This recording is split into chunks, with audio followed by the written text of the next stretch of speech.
Don't let yourself be so miserable. This is just a share, a reminder to each and every one of us. Don't let be yourself so miserable.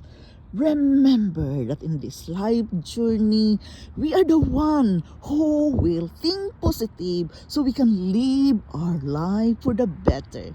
Positivity always help us. So remember that let God be in your mind and heart.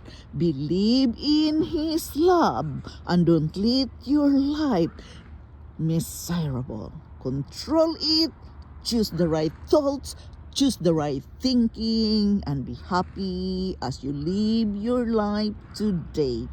You have full control with your life, so don't be miserable.